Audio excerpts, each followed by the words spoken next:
সকাল থেকে অনেকটা ব্যস্ত ছিলাম, তাই ভিডিও বানাতে পারিনি। এখন দুপুরবেলায় গিয়ে ফোনটা হাতে নিয়ে ভিডিওটা শুরু করলাম। কাজ করেছি, ফোনের কিছু কাজ ছিল, মানে এডিটের কাজ গতকাল রাতে কমপ্লিট করে রেখেছিলাম। এডিট আপলোড দুটোই, কারণ আমার স্টোরেজের সমস্যা হচ্ছে এক নম্বর, আর দ্বিতীয়ত ওই এডিটের কাজটা যদি আমি ফেলে রাখি পরের দিনের নতুন ভিডিও শ্যুট করতে আমার সমস্যা হয়ে যাচ্ছে, মানে মাথায় চাপ বেশি পড়ে যাচ্ছে। সেই চাপ কমানোর জন্য আমার ঘুমটা আধ ঘন্টা কম হলেও চলবে, কিন্তু আমার মাথার চাপটাকে কমাতে হবে। বুঝতেই পারছো, একা হাতে সমস্ত কিছু করা, ভিডিও এডিট বলো, ভিডিও বানানো বলো, সমস্ত কিছুই। তো এই জন্য এবার ওর তো একটা আলাদা কাজ আছে, ও তো সেই কাজে যায়, তাই না? এখন সকাল সকাল আরও চলে যাচ্ছে, তারপর তো এসে যতটা সময় পায় ও ছেলেকে ধরে। কিন্তু সকালের দিকেই তো আমার ভিডিও বানানোর কাজটা থাকে, সেই সময় তো আর মানে কেউ থাকে না, তখন আমার ওপরেই চাপটা পড়ে। তো ওই জন্যে না প্রচুর চাপ পড়ে যাচ্ছে বলে আমি রাত্রিবেলায় আধ ঘন্টা ঘুম কম হলেও চলবে, কিন্তু আমার এডিটটা সেরে রাখছি, আপলোড দিয়ে রাখছি। আর প্রচুর স্টোরেজের সমস্যা হয়ে যাচ্ছে, অনেক কিছু ডিলিট করতে হবে। দেখি ফেসবুকের সমস্ত কিছু ফটো যা যা আছে আপলোড দিয়ে দেবো, দিয়ে স্টোরেজটাকে ক্লিয়ার করব। তো আজ সকাল থেকে ভিডিও শ্যুট করিনি, এই দুপুর এই 2-2:30 মতো বাজে, এখন থেকেই ভিডিও শুরু করছি। হ্যালো এভরিওয়ান, কেমন আছো তোমরা সবাই? আশা করছি সবাই খুব ভালো আছো। আমি রিয়াঙ্কা নতুন একটা ব্লগে অনেক স্বাগত জানাচ্ছি। ছেলে ঘুমোচ্ছে আর আমি স্নান করে পুজো দিয়ে এখানে বসে বসে থাম্বনেল বানাচ্ছি। থাম্বনেল বানানো কমপ্লিট, সময় মতন তোমরা ভিডিও পেয়ে যাবে। আর এখন সন্ধ্যে 7টা, মানে অনেকটা মানে রাত বলতে পারো। তাই জন্য তোমরা অনেকে কমেন্ট করছো, রিয়াঙ্কা এত লেট করছে, এত লেট করছে। আমি তো সবসময় এই 6টা থেকে 7টার মধ্যেই ভিডিও দিই, তো এবার চেষ্টা করছি আরও আগে দেওয়ার, কারণ ওই যে শীতকালের রাত 7টা মানে অনেকটা রাত হয়ে যাচ্ছে। তো চেষ্টা করছি, তাই আগের থেকেই ব্লগটা এডিট করে রাখাটা ভালো, আপলোড দিয়ে রাখাটা ভালো। আর মা আসবে, মাকে ফোন করলাম, মা ফোন ধরলো না, হয়তো রাস্তায় রয়েছে। মা আসবে, আমি ভাবছি একসাথেই দুজন মিলে খাবো। আর ও তো চলে গেছে সেই কাজে, ও আসবে সেই রাত্রিবেলা 7টা-8টার দিকে। তো ভাবছি মা আসুক, একসাথেই দুজন মিলে দুপুরের খাওয়া দাওয়াটা সারবো। ছেলে মাঝখানে উঠেছিল, আমি স্নান করে আসলাম, পুজো দিতে বসবো, ছেলে দেখি উঠে পড়লো। তারপর তাড়াতাড়ি গিয়ে, মানে ও যদি একবার উঠে পড়ে না, সাথে সাথে যদি ওর কাছে গিয়ে আবার একটু দোল দেওয়া হয়, তাহলে ও ঘুমিয়ে পড়ে আবার। তো সেটাই করলাম, এখন ঘুমোচ্ছে। আজ ওয়েদারটা ভীষণ বাজে, আজ বলে না কটা দিন ধরেই ওয়েদারটা ভীষণ বাজে। আজকে আমি তেমন কিছু কাচা ধোয়া করিনি, ছেলেরই যা প্রতিদিনের জামা কাপড় থাকে আর আমাদের সেইটুকুই, নতুন করে কিছু কাচিনি। আর বৌদি আজকে কিছু জামা কাপড় কেচে ওপরে মেলে দিয়ে এসছে। আমি বললাম, বৌদি এত বেলা করলে জল ঝরবে, মানে শুকাবে না সেইভাবে, সকালবেলায় কেচে দিলে তাও মোটামুটি একটু শুকাবে, মানে সারা দিন লাগবে তবে গিয়ে জামা কাপড় শুকাবে, বুঝলে? বাজে একটা পরিবেশ হয়ে রয়েছে, বাজে। কে আমরা কখন দিয়ে ওয়েট করছি না, এই যে আমি এখন উঠলো ঘুম থেকে। তাই ঘুম থেকে উঠলে ঘুম থেকে উঠলো, ওই জন্য চুপচাপ। চলো চলো চলো চলো চলো চলো। কি ঠান্ডা লাগছে বলো এখন মা, আজকে রোদ তো ওঠেইনি। এদিকে দেখো ভাত বেড়ে নিয়েছি দুজনার, মায়ের আর আমার। আর এখানে পেঁয়াজকলি ভাজা রয়েছে, এখানে কচু ভাজা রয়েছে, আর এখানে হচ্ছে ডিম ফুলকপি আলু দিয়ে তরকারি, মানে প্রথমবার ফুলকপি দিয়ে করলাম। এটা হচ্ছে আমার বর বলল যে ফুলকপি দিয়ে করো নাকি ভালো লাগবে, ও কোন ভিডিওতে না কার কাছ থেকে দেখেছে। আর এই হচ্ছে ভাত। তো এদিকে দুজনেরই থালায় বেড়ে নিয়েছি, চলো খেয়ে নিই। ছেলেকে ওদিকে ওই ঘরে রাখলাম, ও খেলছে। ছেলেকে এদিকে রেডি করিয়েছি, এক পায়ে মোজা আর এক পায়ে মোজা নেই। মোজাগুলোই এত হারাই কি বলবো, কোথায় যে গেল কি জানি, খুঁজে পাচ্ছি না। এই মোজা জিনিসগুলো এত হারায়, নিচেও পড়েনি। উল্টাস না বাবা, উল্টাস না, উল্টাস না। দেখি খুঁজে দেখি, সৌ সৌ সৌ সৌ সৌ সৌ কোথায় গেল? এই যে দুধ তো শুরু হয়ে গেছে, দুধ তো শুরু হয়ে গেছে, দুধ তো শুরু হয়ে গেছে। সোয়েটার পরিয়ে দিয়েছি, বিশাল ঠান্ডা পড়ছে আজকে। দাঁড়াও দেখি, ওকে মাঝখানটায় দিয়ে নিয়ে দেখি মোজাটা কোথায় গেল। এই যে পরিয়ে দিয়েছি টুপি, এই যে 2 পায়ে মোজা পেয়ে গেছি। এই যে এদিকে তাকো, এদিকে তাকো, এই যে এই যে এই যে দেখো, এখন আর তাকাবেন। ওই পিপির কাছে দেবো, আর একটু ঘুরতে নিয়ে যাবে, আর আমি ওদিকে দুধটা নিয়ে আসবো, কালকে দুধটা আনা হয়েছিল না। চলো চলো চলো। ছেলে ঘুমিয়েছিল, বিছানার অবস্থা বেহাল ছিল, তো এদিকে সন্ধ্যাবেলায় গুছিয়ে নিলাম। বাবা এই যে, বাবা এই যাও, ঘুম কোথায়? হ্যাঁ ফোন ধরতে আসছো তুমি, ফোন ধরতে আসছো? দেখো দেখো দেখো দেখো এগোচ্ছে, দেখেছো দেখেছো কি অবস্থা? চাটা শুকিয়ে গেল জানো মা, 8 কাপের একটু বেশি হয়েছে, একদম কড়া পাকের চা হয়েছে।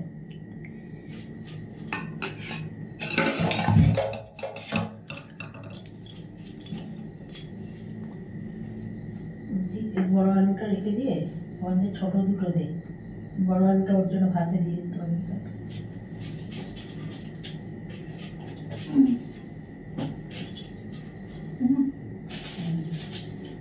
এর থেকে ছোট নেই?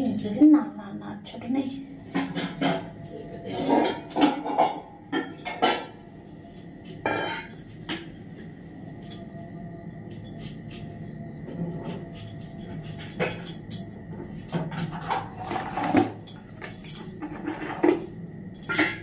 বিস্কুট আর লাগবে না, নাও। খেলাম, বিস্কুট রেখে দে। আরে নাও, বলছি বাবা মিষ্টিটা খেলাম না। ও মা বাঁধাকপি আর একটু পাবো নাকি? হ্যাঁ বেশি হয়ে যাবে না? অল্প হয়ে যাবে না? হ্যাঁ কতখানি আলু করবে এখন, রাতে খাওয়ার না, থাক তাহলে রেখে দে, ওটা আবার হয়ে যায়। দুধ জাল দিলাম, মাকে চা করে দিলাম। মা এখন হচ্ছে রাতের জন্য সবজি কাটছে, মানে বাঁধাকপি কাটছে, ছেলে ঘুমোচ্ছে। আর এখন আমি হচ্ছে ওই আদোসা পিঠে বানানোর জন্য ব্যাটারটা যেটা করতে হয় সেটা করব।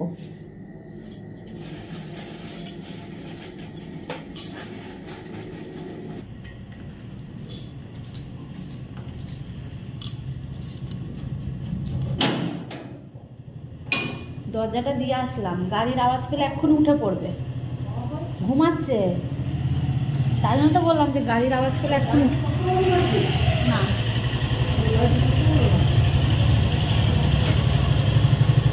দরজাটা দিয়ে আসলাম।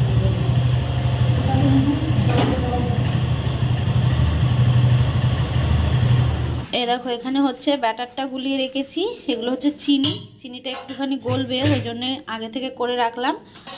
আর এই দেখো এখানে রয়েছে গজা, এটা হচ্ছে মা নিয়ে এসেছে গজাটা। আর এখানে রয়েছে হচ্ছে চর্বি দিয়ে ঘুগনি, যেটা বৌদি এসে দিয়ে গেল একটু আগে, দেখো গরম ধোয়া বেরোচ্ছে। এটা হচ্ছে আমরা 3 জন মিলে এখন সন্ধ্যেবেলায় শুধু শুধু খাবো। আর রাত্রেবেলা তো বাঁধাকপির তরকারি হবেই, বাঁধাকপির তরকারি রুটি হবে। আর এখন হচ্ছে এটা করব।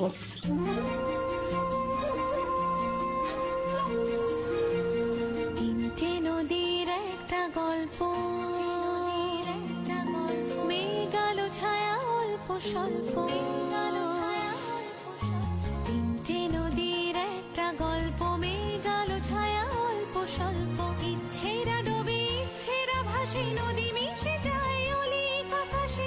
ইচ্ছে নদী, ইচ্ছে নদী, ইচ্ছে নদী, ইচ্ছে নদী। শীত যেহেতু পড়ে গেছে, তাই মাঝের মধ্যে কিন্তু এখন তোমরা আমার ভ্লগে এই বাঁধাকপির তরকারিটা দেখতেই পাবে। মানে রাত্রিবেলার কথা বলছি, নর্মালি তো সবাই খায়, কিন্তু আমার রাত্রিবেলায় এই রুটির সাথে আমরা কিন্তু প্রায়শই এই বাঁধাকপির তরকারি, তারপর ধরো ওই বেগুন পোড়া, বেগুন ভাজা, ওফ কী যে ভালো লাগে গরম গরম রুটির সাথে। আর আজকের তরকারিটা দারুণ হয়েছিল, মটরশুঁটি দেওয়া হয়েছিল।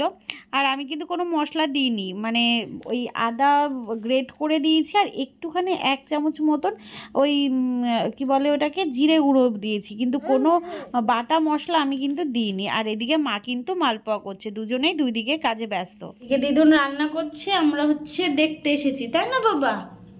ও বলি আমরা দেখতে এসেছি দিদুন কি রান্না করছে, কি রান্না হচ্ছে।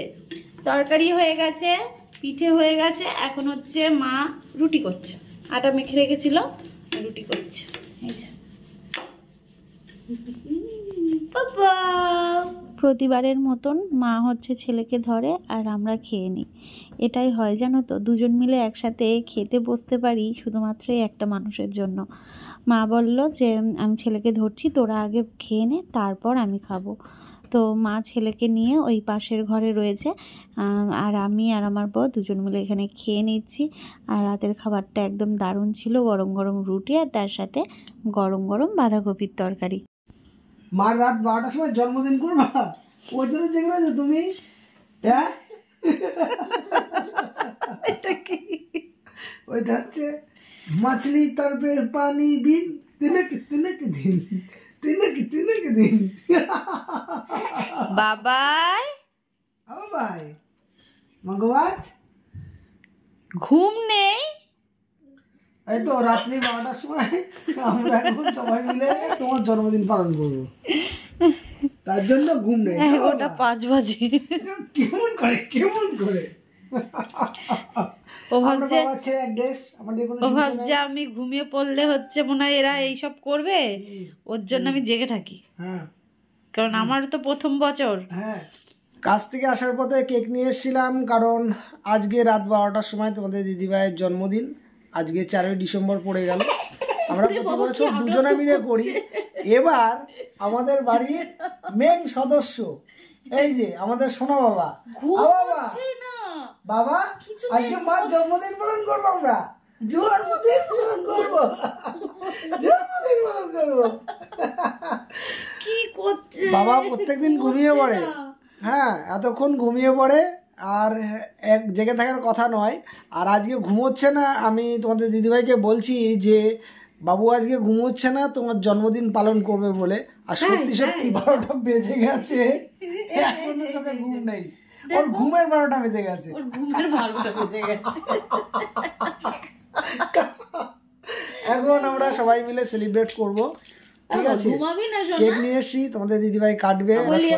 হ্যাঁ, এটা আমার কাছে নতুন না, এটা প্রতি বছর কিন্তু এটা যেটা করছে এটা নতুন, এটা নতুন, এটা আনএক্সপেক্টেড একদম, এটা সত্যি। এটা আমি ভেবেছিলাম যে আমি জানি রাত্রি 12টার সময় ও আমাকে দিয়ে প্রতি বছরই কেক কাটায়, সে আজ বলে না বা 2 বছর ধরে না, বিয়ের পরই। তো যাই হোক, এটা আমার কাছে তো একটা নতুন, কারণ আমাদের সোনা বাবা আমাদের মাঝে রয়েছে, আমার কাছে অনেকটা স্পেশাল এবছরের বার্থডেটা। তবে ও যে আমার জন্য জেগে রয়েছে এটা সত্যি। দেখো শুধু দেখো, বাবা ঘুমাবা না, এই যে ঘুম কই, এই যে মগবাত কি হচ্ছে রে? চলো, আর কালকের দিনটা ভিডিওর সঙ্গে থাকো, দেখতে থাকো তোমাদের দিদিভাইয়ের জন্মদিনের জন্য কি কি করি, ঠিক আছে? চেষ্টা করব, তার মধ্যে আমাকে কাজেও যেতে হবে। মশারি খুলে দেবো না, থাক, তো মা আসবে, তো মা বসবে এখানে। হ্যাঁ, আসো পড়ে, আসো পড়ে, আসো পড়ে। কে খাবে বাবা? এটা তো কেক জ্বালানো যাবে না তো মশারির মধ্যে, কি ক্যান্ডেল আছে তো এর মধ্যে, ক্যান্ডেল কই?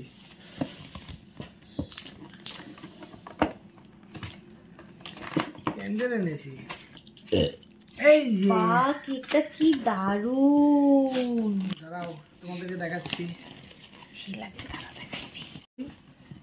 দিয়েছে তো নাকি ওই প্যাকেটটার মধ্যে, প্যাকেটের নিচে? এইটা এরকম পড়ায়, এইরকম পড়ায়। এরি বাবালে, লাগছে লাগছে লাগছে লাগছে লাগছে লাগছে লাগছে লাগছে, এই যে থাক, লাগু, একটুখানি কষ্ট সহ্য করো। ইস, লাগছে এখানটায়। আচ্ছা নাও, ভগবান, তাহলে এরকম করে এখানটা কেটে গেল। আচ্ছা না, এরকম না, না কাটবে না, কাটবে না। আচ্ছা নাও, দেখো বাবা, দেখো পাপা কি সব নিয়ে বাবা বলো, বাবা বলো। তো চলো আমরা একদম সবাই মিলে রেডি। ও মা, আমি কাটবো না, ছেলে কাটবে। তুমি এতদিন বাবুর জন্মদিনে কেক খেয়েছো, এবার বাবু তোমার জন্মদিনে কেক খাবে, এবার বাবু খেতে পারবে নাকি?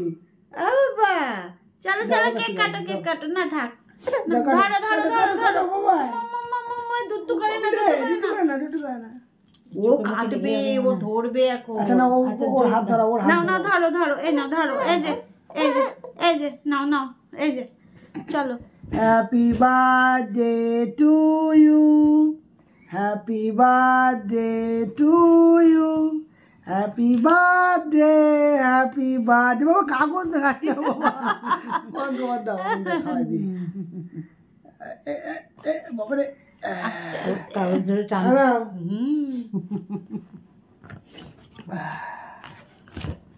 দেখো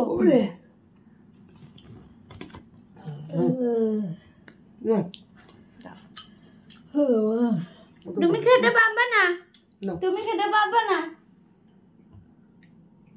হেভি খেতে হেভি খেতে এদের দোকানে কেকগুলো ভালো ভালো খেতে তো চলো আমাদের কেক কাটা পর্ব শেষ এবার কালকের দিনের আয়োজন